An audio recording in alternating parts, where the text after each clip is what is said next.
We just got over the UHF that Mark rode his car on the back, upside down. I don't know how. Hey guys, Stefan Fischer here from All Off Road. Thank you very much for tuning in today.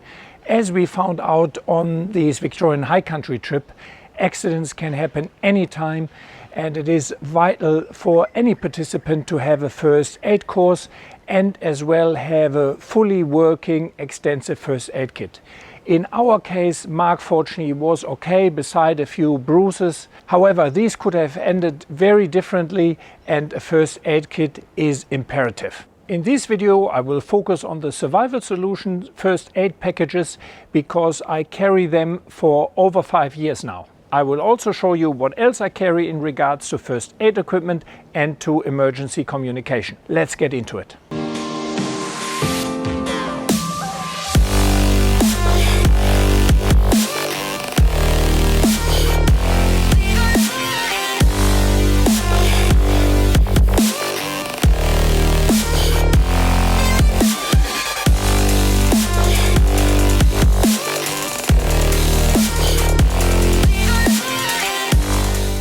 I purchased 2 of these emergency survival solution first aid kits probably 5-6 years ago. One is in my Land Cruiser and one is in my Jeep. This is my Land Cruiser's one. I never had to attend really any full emergency, but I used it on plenty of occasions camping with the kids or attending minor cuts and bruises on trips by myself. So I really like them. I think we bought them actually at the time as a club price or as a group buy. We bought 20 of them and I think they were around $100, and I don't think they cost much more nowadays. However, I also wanted a dedicated first aid kit for the new camper trailer. So I contacted them and asked them whether they would like to provide me a kit for review and to show you guys, because this really is a bit better by now. And that arrived today. It arrived a bit more than what I anticipated. I have another one of these the survival vehicle first aid kits, which is the same I have. Then I also have a snake bite kit, and that I reckon is really important to have, especially in Australia. The snake bite kit contains everything you really need to treat a snake bite. Currently I have a more generic snake bite kit from Bob Cooper, one of Australia's leading survival instructors. I purchased the kit a few years ago and it is definitely more basic. It only has 1 smart bandage and 2 elastic bandages, and that's it. What I really like in the Survival Solutions snakebite kit, it has 2 of the newer style smart bandages. It has rectangles on it, and when that rectangles appear square, you know that you have the correct pressure applied. So that ensures that you don't apply the pressure bandage too loose or too tight. It also has, what my other kit doesn't have, a splint for immobilization. Yeah, sure, you can use a stick or many other things, paper, newspaper, magazines, which I really wouldn't have in the 4-wheel drive, to substitute a splint. But I think especially in a situation like that, is good to have everything handy and in the same kit.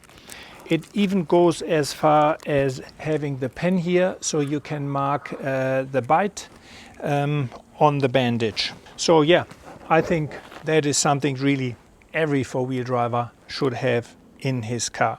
So what also arrived is the bigger workplace first aid kit, and I think that is quite good and will be my Land Cruiser's first aid kit because it's a little bit more comprehensive, and in particular for my remote travel kits where I used to carry a second kit in addition to that, that will be quite good.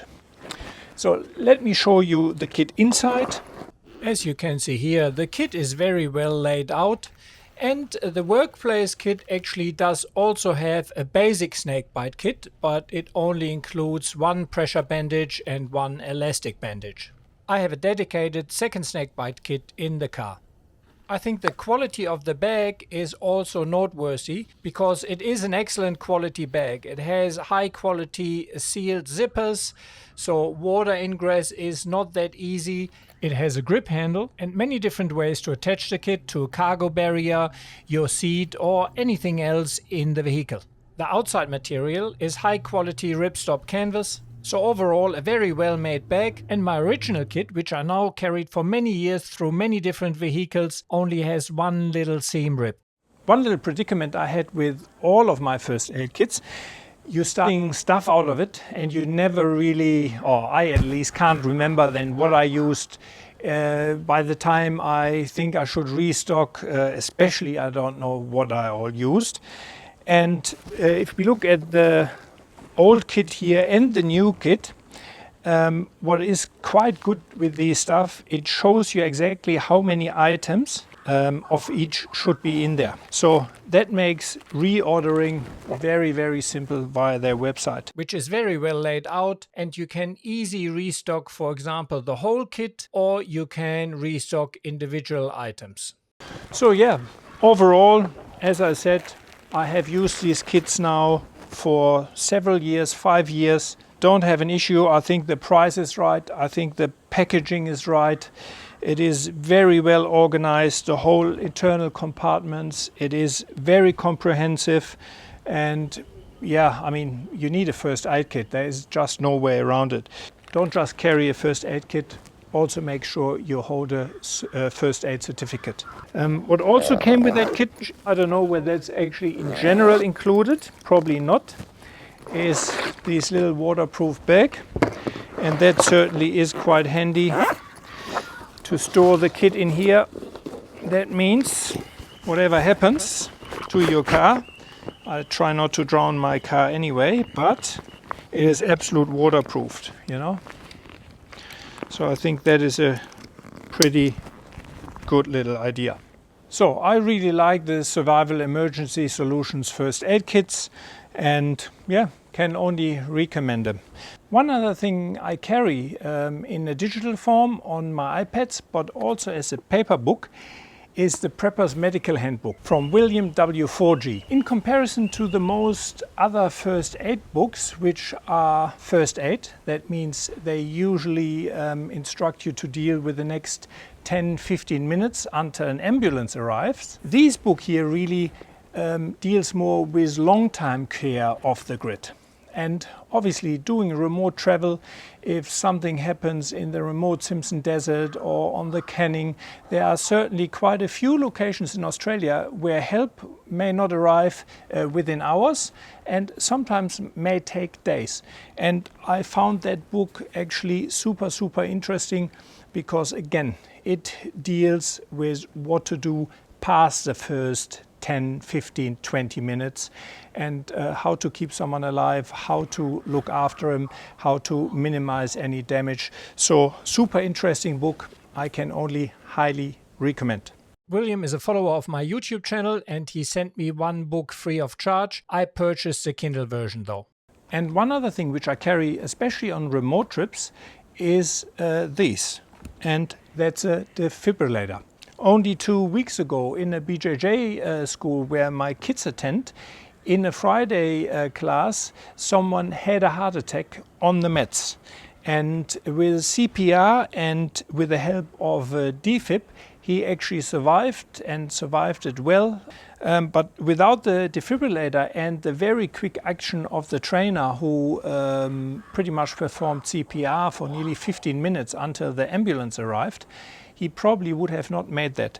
So I reckon for remote trips, a defibrillator is something you may want to consider to carry. Probably not every vehicle, but especially if you're in a convoy and you have several vehicles, maybe some older guys or ladies within the group, I think it's a well worth investment. I have been given that on a lease base, on a borrowed base for trips. Thank you very much, Steve, there.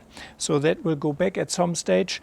But yeah, definitely something I do consider. And maybe if you travel in the same groups, if you're for wheel drive club, it's worthwhile purchasing one together for the club and then have one member of the group carrying it. It really can save lives.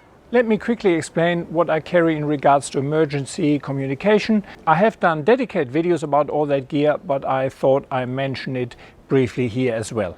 While I have owned satellite phones from all three services available, Inmarsat, Iridium and now I have a Thuraya.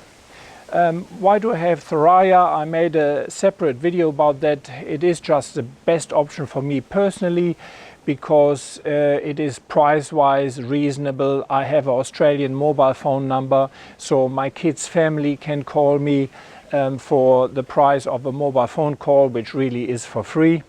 And it is also quite reasonable for making outgoing calls.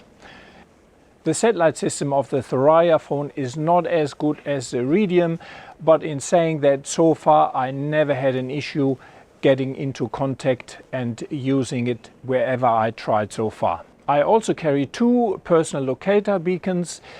One is permanently located in my center console. That is a little bit larger GME one. And then I have a second PLB, which is located always in my grab bag. That means if we're going to go for a walk somewhere when we on location 4-wheel driving, I have always a PLB with me. It may be a little bit overkill, but to be honest, I do not like to shuffle stuff around, and I prefer it that way, because my kids, everyone knows the beacon never leaves the center console, and then I have a mobile beacon with me. Make sure to check out the dedicated reviews I have done about the Thuraya satellite phone, the KTI and the GME PLBs. If you follow my channel and have watched a few of my videos, you will have noticed by now that the outcome of a video will never depend on whether I received an item for review purposes for free or whether I purchased the items.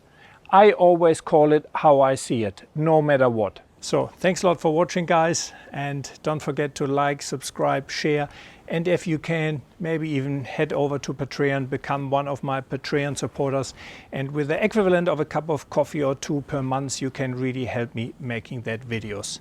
Thank you very much. See you along the tracks.